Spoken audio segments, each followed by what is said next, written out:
다시 한번 이 귀한 교회에 와서 하나님 앞에 예배드리게 됨을 감사드립니다. 우리 기도하시고 말씀 듣겠습니다. 하나님 아버지 감사드립니다. 어렵고 힘든 세상을 살아가는 우리들입니다. 그러나 오늘도 우리 하나님께서 예배를 준비하시고 예배의 자리에서 하나님의 음성을 듣게 하시고 우리를 돌아보게 하시고 하나님을 만나게 하십니다. 오늘도 예배를 통해서 하나님과 우리가 하나 되게 하시고 사람의 음성이 아니라 하나님의 음성으로 들려줄 수 있도록 성령께서 우리에게 말씀하여 주시옵소서. 다시 한번 주께 감사드리며 예수님 이름으로 기도합니다. 아멘. 여러분, 이 소리가 좀 울립니까? 괜찮습니까? 예, 오늘 말씀의 제목은 행복한 믿음, 불행한 믿음으로 말씀을 드리겠습니다. 우리 모두 예수를 믿습니다. 예수를 믿지만 행복한 믿음을 갖고 있는 사람하고 불행한 믿음을 갖고 있는 사람으로 나눌 수가 있습니다. 오늘날 많은 교인들은 하나님을 믿으면서 좀 죄송스럽지만 불행한 믿음으로 살아가고 있다는 겁니다. 근데 우리에게는 행복한 믿음이 있다는 겁니다. 그 행복한 믿음이 과연 무엇인가입니다. 오늘 우리가 본문을 읽었는데 본문을 읽으면서 우리는 어떻게 생각하냐면 어떤 부자 청년이 있는데 그 부자 청년이 자신의 재물을 팔아서 가난한 자들을 나눠주지 못했기 때문에 그가 영생을 얻지 못했다, 구원을 얻지 못했다고 우리는 그렇게 생각을 합니다. 그렇게 또한 여러분 아마 설교도 들으셨을 것입니다. 그런데 이러한 해석은 예수님을 오해하는 것입니다. 성경을 오해하게 된다는 겁니다. 만약에 우리가 우리의 재산을 팔아서 우리 어떤 선한 것으로 우리 어떤 것을 버려서 포기해서 우리에게 영생 구원이 주어진다면 우리는 예수님을 올바로 믿지 않는 것이라는 겁니다. 왜냐하면 오늘 본문에 나온 것처럼 자신의 재산을 팔아서 그리스도를 따라가고 구원을 얻는다면 그 구원이 돈으로 결정되는 겁니다. 자신의 것으로 결정되는 겁니다. 이건 캐톨릭의 구원이고 유대교의 구원입니다. 우리 그리스도의 교회는 구원은 그렇지 않다는 겁니다. 우리는 오로지 예수 그리스도를 믿음으로 우리의 구원이 결정된다는 겁니다. 그러면 오늘 본문은 우리에게 무엇을 가르쳐 주는가입니다. 무엇을 지금 예수님께서 우리에게 말씀하시는가입니다. 여러분 16절을 보시면 어떤 사람이 예수께 찾아왔습니다. 그리고 말합니다. 예수님, 내가 어떻게 하면 영생을 얻겠습니까? 구원을 얻겠습니까? 라고 그렇게 질문합니다.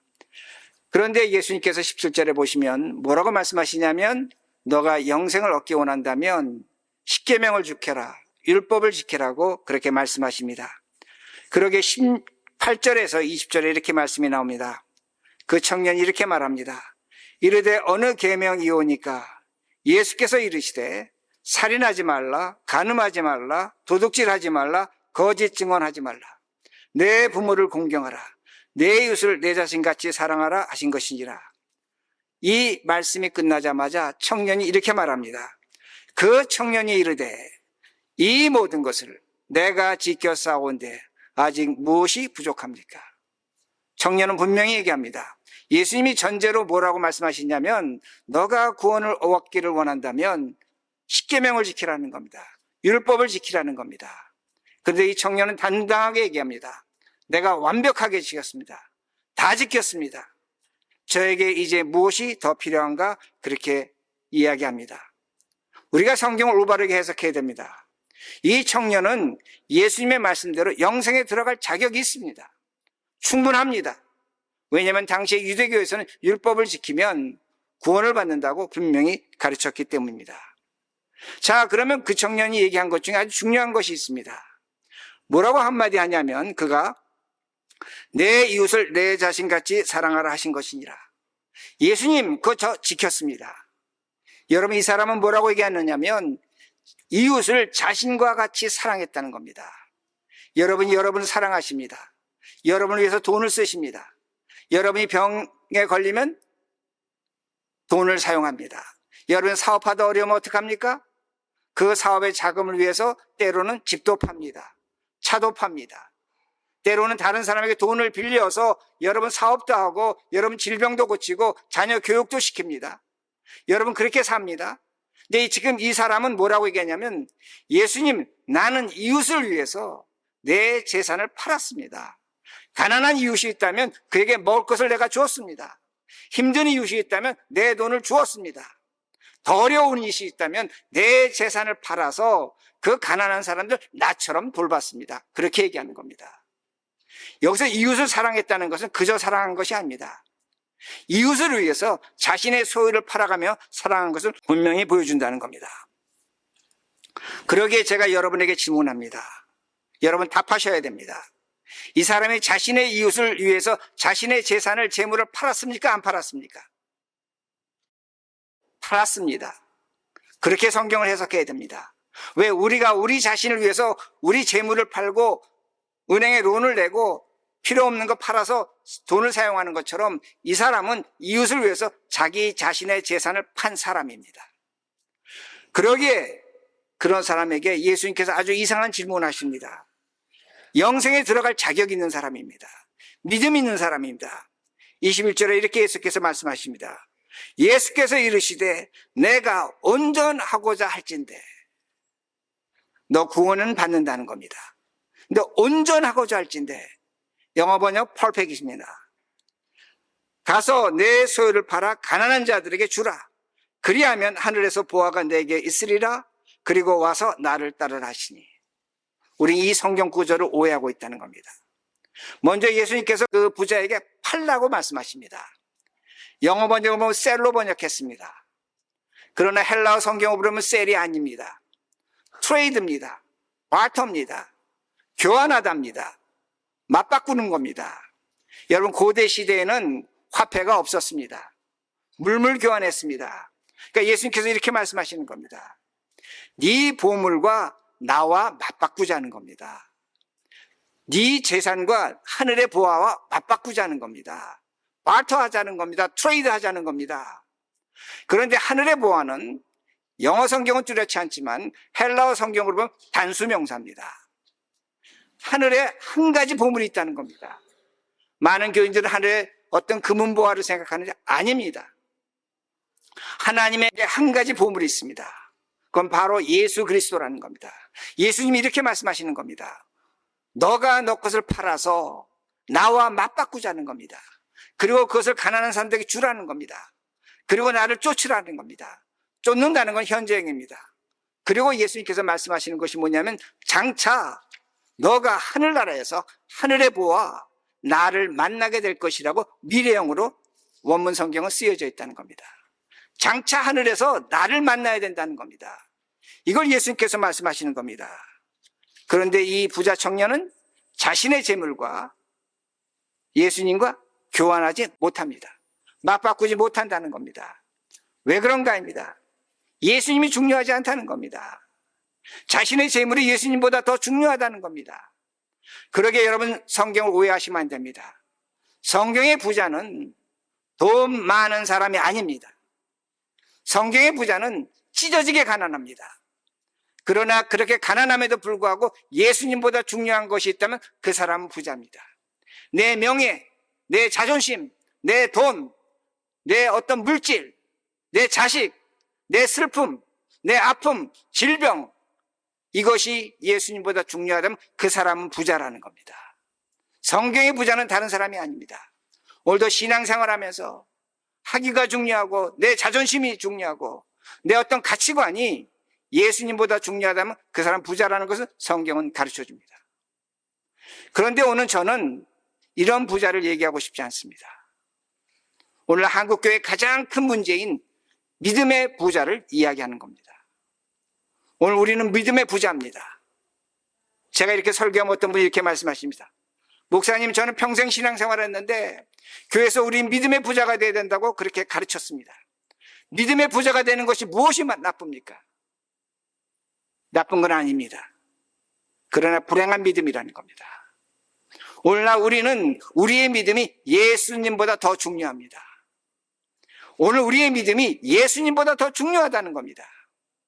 그러게 믿음의 부자라는 겁니다. 그러면 어떤 분은 저에게 질문하시죠. 어떻게 그렇게 이야기할 수 있습니까? 성경이 가르쳐 줍니다. 성경이 가르쳐 줍니다. 제가 설교할 때 준비하는 사전이 하나 있는데 컨커던스라는 사전이 있습니다. 영어 성경에 나온 알파벳을 구약과 신약의 이 단어가 몇 번 나오고 장절이 어딘지 다 가르쳐주는 그 사전이 있습니다. 가령 애플이라는 단어가 나온다면 구약과 신약의 애플이라는 단어가 몇 번 나오는지, 보트라는 단어가 나온다면 그 보트라는 단어가 구약과 신약에 어디 나오는지 다 알려줍니다. 근데 우리에게 믿음이 있습니다. 믿음은 명사형으로 faith입니다.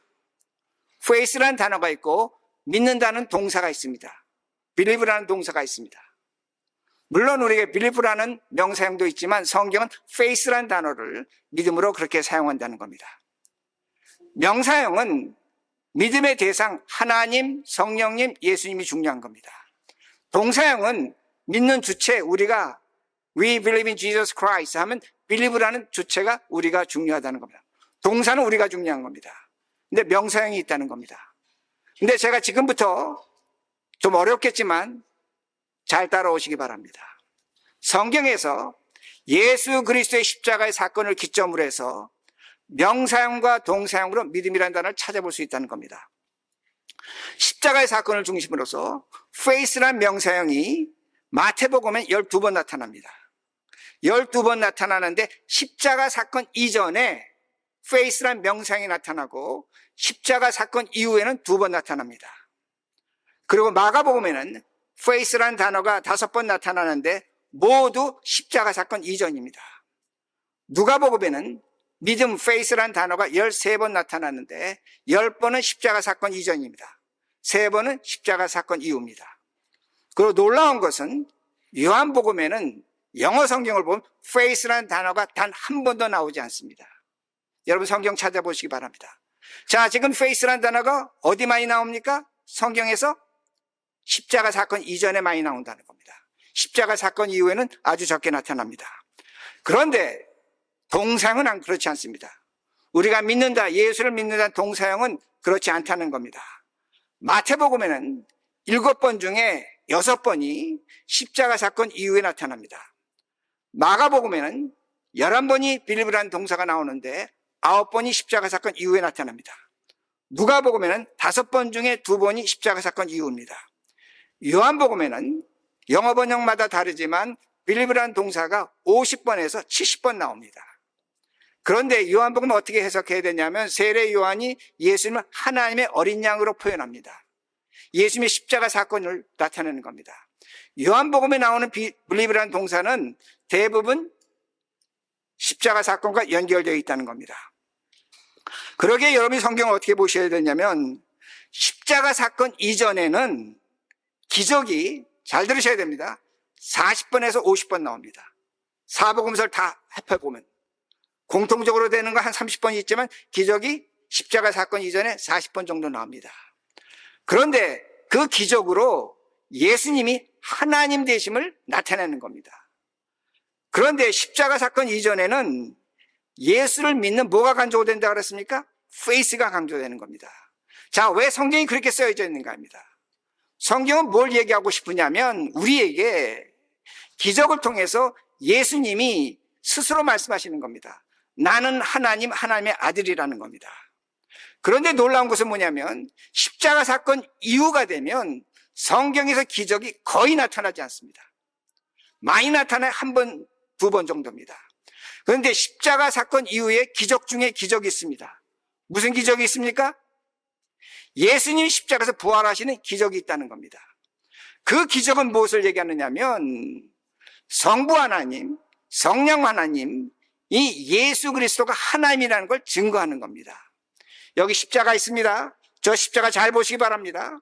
예수 그리스도의 십자가지만 지금 저 십자가 상징하는 건 무엇이냐면 성령 하나님과 성부 하나님의 모습을 담고 있다는 겁니다. 그러기에 성경이 무엇을 우리에게 가르쳐 주는가 합니다.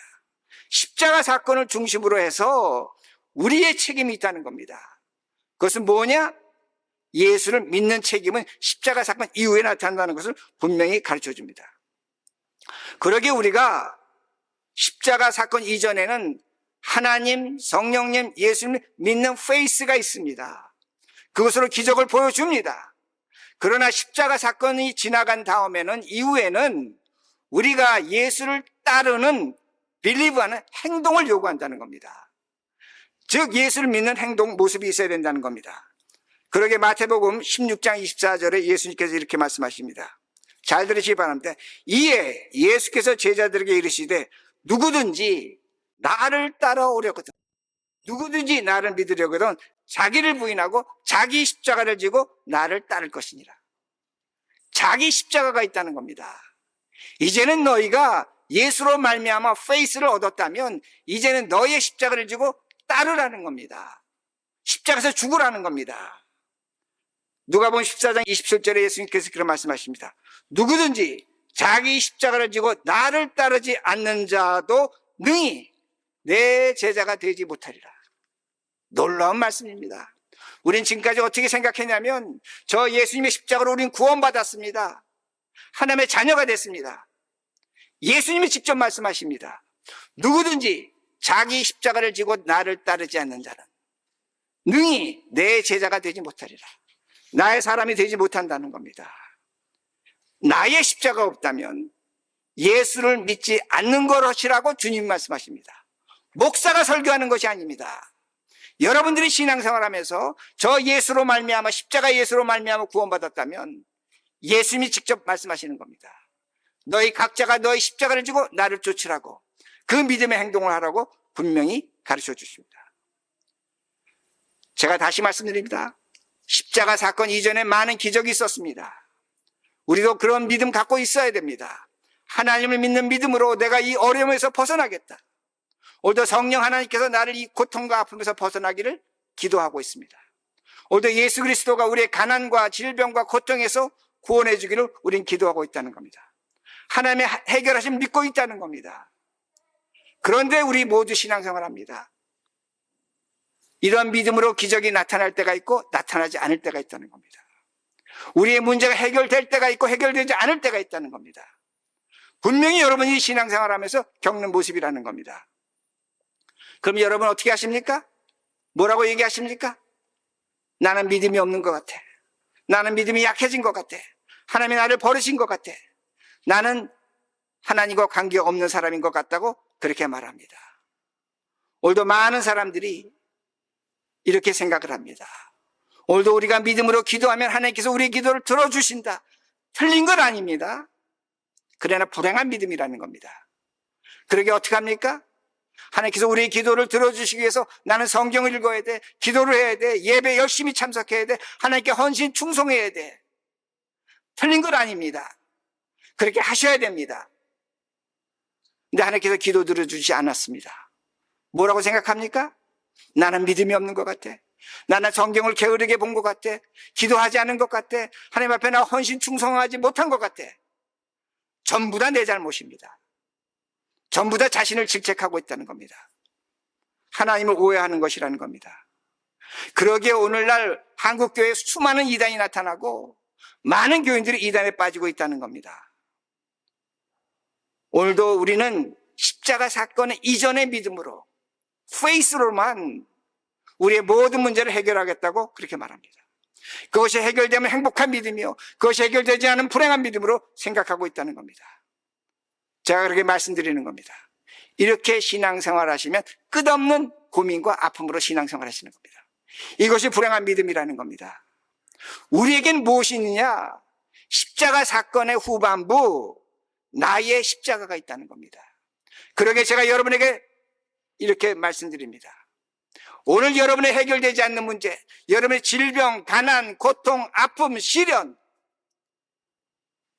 여러분의 십자가입니다. 나의 십자가라는 겁니다.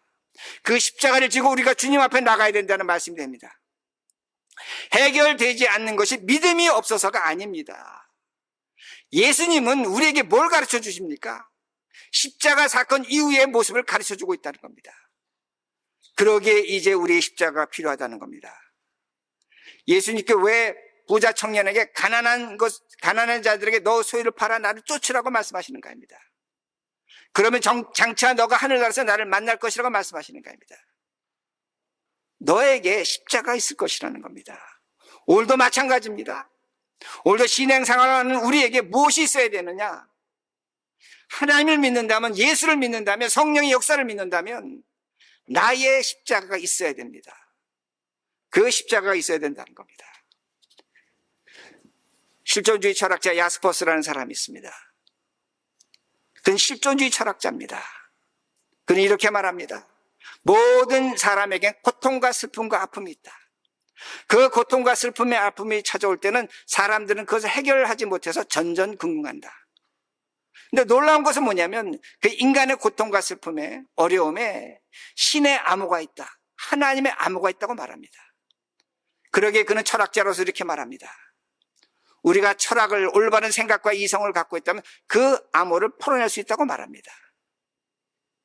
그러나 우리는 다릅니다.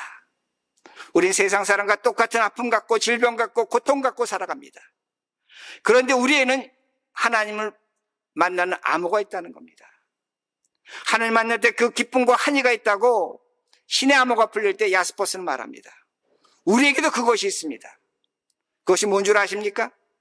나의 십자가입니다. 예수 그리스도가 오늘도 우리에게 허락하신 나의 십자가가 있다는 겁니다. 오늘날 우리 한국교회 교인들이 가장 좋아하는 성경 구절이 있습니다. 세 개 중에 하나입니다. 마태복음 11장 28절입니다. 제가 한마디만 하면 여러분 다 따라 하실 수 있습니다.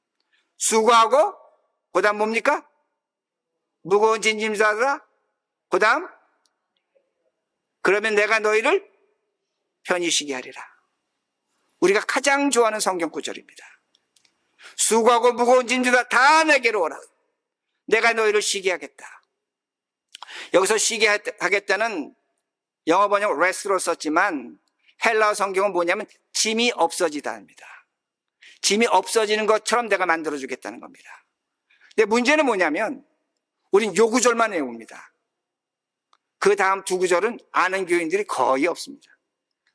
제가 교회 가서 이 설교 구절을 말씀드리고 그 다음 구절 아시는 분 손 들어보세요 하면 거의 없습니다. 우리는 우리 좋은 것만 성경 구절에 옵니다. 29절 30절을 제가 읽겠습니다. 여기서 멍이라는 건 십자가입니다. 예수님께서 이렇게 말씀하십니다. 나의 멍에를 메고 내게 배우라. 그리하면 너희 마음이 쉼을 얻으리니. 나의 멍에를 보고 너희도 십자가를 지라는 겁니다. 그러면 너희 마음이 쉼을 얻는다고 말씀합니다. 너에게 짐이 없어지는 것 같은 일이 나타난다는 겁니다. 그 30절에 이렇게 말씀하십니다. 이는 내 멍에는 쉽고 내 짐은 가벼움이라 하시니라. 예수님께서 말씀하시는 겁니다. 너희들이 너의 십자가를 지고 나를 쫓는다면 쉼이 있다는 겁니다.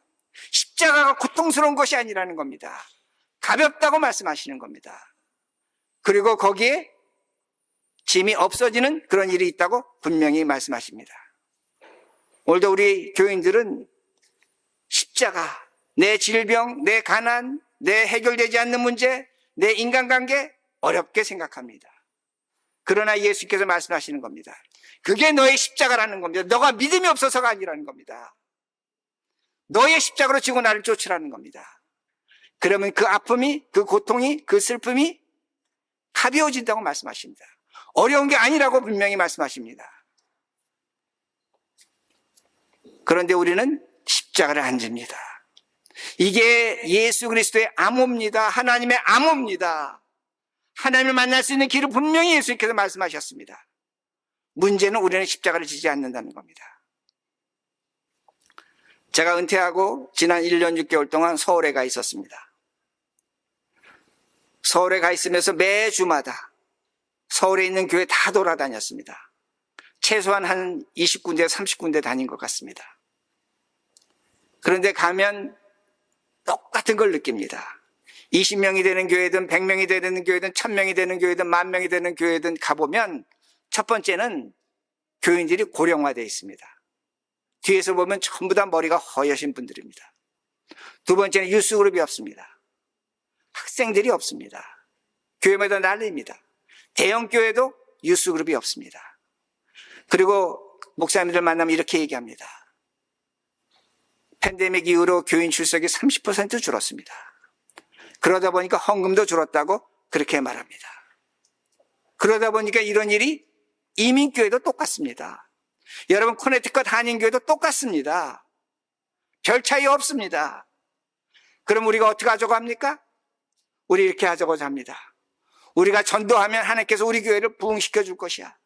우리 전도하자고 합니다. 우리가 우리 자녀들을 위해서 기도하면 하나님께서 우리 자녀들의 마음을 돌려서 그들이 교회에 출석하게 할 것이라고 생각합니다. 우리가 좀 더 헌신하고 충성하자고 합니다. 그러면 교회가 부흥할 것이라고 말합니다. 그리고 뭐라고 얘기하냐면 이것은 우리의 책임이고 우리의 사명이라고 그렇게 말합니다. 제가 말씀드립니다. 그렇게 하셔야 됩니다. 그런데 그렇게 하면 불행한 믿음입니다. 우리의 사명과 책임이라고 할 때 우리 어떤 생각을 하면 이 사명과 이 책임은 목사님 거야, 장로님 거야, 집사님 거야, 나와는 상관없는 거야, 그렇게 생각하십니다. 그렇게 하시면 안 된다는 겁니다. 이제는 예배 드리는 것이 나의 십자가가 되어야 됩니다. 이제는 전도하는 것이 나의 십자가가 되어야 됩니다. 여러분이 헌신하고 충성하는 것이 나의 십자가가 되어야 됩니다. 예수님께서 말씀하셨습니다. 그 십자가를 지고 나를 쫓으면 짐이 가볍다고 하십니다. 십자가 어렵지 않다고 하십니다. 문제는 뭐냐면 우리는 나의 십자가로 받아들이지 않는다는 겁니다. 그러기에 제가 다시 말씀드립니다. 이제 여러분들에게는 두 개의 십자가가 있습니다. 하나의 십자가는 뭐냐면 교회 들어올 때마다 저 십자가를 쳐다보시기 바랍니다. 이 교회의 저 십자가는 성부, 성자, 성령 하나님을 동시에 나타나는 십자가입니다. 하나님의 십자가입니다. 우리를 구원하신 십자가입니다. 그러나 여러분들이 교회에 들어오실 때에 여러분은 여러분 각자의 십자가를 지시고 들어와야 됩니다. 우리에겐 두 개의 십자가가 있다는 겁니다. 명사형의 십자가, 하나님의 십자가, 예수 그리스도의 십자가, 성령 하나님께서 계신 저 십자가 우리에게 있습니다. 그러나 이제는 내가 나의 십자가를 지고 내가 죽어야 한다는 겁니다.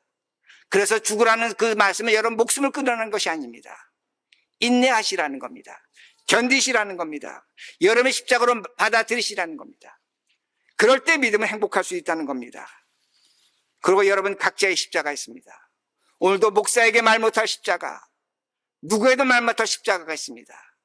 질병의 십자가가 있습니다. 인간관계의 십자가가 있습니다. 아내라는 십자가가 있습니다. 남편이라는 십자가가 있습니다. 자식이라는 십자가가 있습니다. 여기서 공부하는 학생은 학위라는 십자가가 있습니다. 그 십자가 앞에서 여러분 인내하셔야 됩니다. 그걸 여러분 받아들이셔야 됩니다. 믿음이 없는 것이 아닙니다. 그런데 제가 말씀드립니다. 그 십자가에서 여러분 절대로 하나님은 죽이지 않습니다. 예수 그리스도가 십자가에서 부활하신 것처럼 하나님은 그 십자가에서 우리를 반드시 살려내신다는 겁니다. 십자가로만 받아들이시라는 겁니다. 그리고 십자가는 절대로 여러분 혼자 지지 않습니다. 왜 그런 줄 아십니까? 예수님이 우리의 십자가를 함께 져야 될 책임과 의무가 있다는 겁니다. 예수님이 십자가를 지고 골고다 언덕을 올라가셨습니다. 그 골고다 언덕을 올라가실 때 누가 십자가를 나눠줬습니까? 구레네 시몬입니다. 하나님의 십자가도 나눠졌다는 겁니다. 그러기에 우리 주 예수 그리스도가 우리를 불쌍히 여기셔서 여러분이 여러분의 십자가를 진다면 우리 주 예수 그리스도가 분명히 나눠질 것이라는 겁니다. 그가 도움을 받으셨기에 우리에게 도움을 주실 수밖에 없다는 겁니다. 그러기에 이제부터 성자 하나님 예수 그리스도와 함께 나의 십자가를 감당하시기 바랍니다. 죽을 것 같지만 성부 하나님은 절대로 죽이지 않습니다. 거기서 부활이 있다는 겁니다. 그 부활로 말미암아 성령 하나님의 기적과 역사가 나타날 것입니다. 질병이 여러분의 십자가가 된다면 하나님을 만나는 은혜가 됩니다. 가난이 여러분의 십자가가 된다면 그 가난을 통해서 하늘의 소식을 듣게 된다는 겁니다. 하나님의 음성을 듣게 된다는 겁니다. 나를 배신한 사람이 있습니다. 상처 주는 사람이 있습니다. 아픔을 주는 사람이 있습니다. 그 사람이 나의 십자가가 된다면 제가 장담합니다. 목사로서 장담합니다. 그 사람이 하나님이 보내신 천사입니다. 기억하시기 바랍니다. 이게 기독교의 신비입니다. 이것이 예수 믿는 우리의 모습이라는 겁니다. 그러기에 오늘 우리 다시 한번 저 예수 그리스도로 말미암아 구원받았다면 이제는 나의 십자가를 지고 그 그리스도의 길을 가시고 하나님과 함께 죽고 부활하시는 그 영광을 맛보시는 우리 모두가 되기를 간절히 바랍니다. 기도합니다.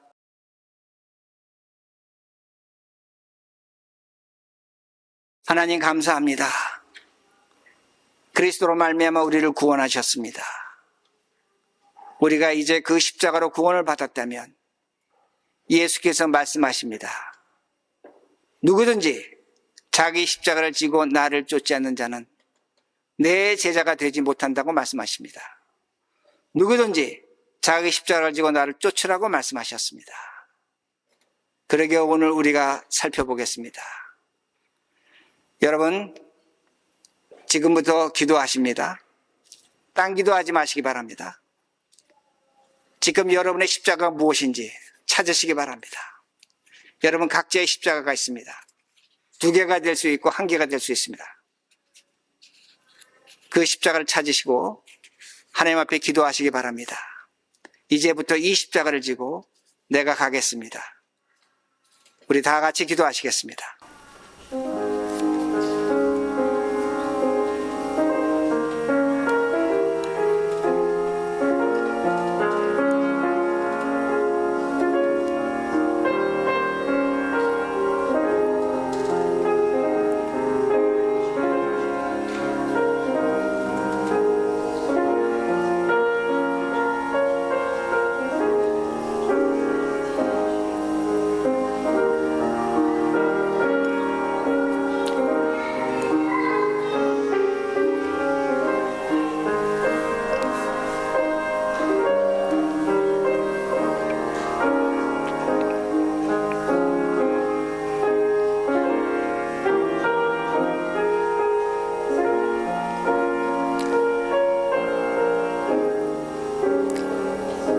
하나님 감사합니다. 우리가 예수 그리스도로 말미암아 구원을 얻었습니다. 생명을 얻었습니다. 그러기에 주께서 말씀하십니다. 너가 이것을 믿는다면 너희는 너의 각자의 십자가를 지고 나를 쫓으라고 말씀하십니다. 오늘 우리 십자가를 발견했습니다. 우리의 가난, 질병, 고민, 아픔, 슬픔, 인간관계, 내 자식 십자가입니다. 하나님, 이 십자가를 지고 가겠습니다. 하나님의 기적을, 부활을, 생명을 맛볼 수 있도록 인도해 주시옵소서. 모든 것 감사드리며 예수님 이름으로 기도합니다. 아멘.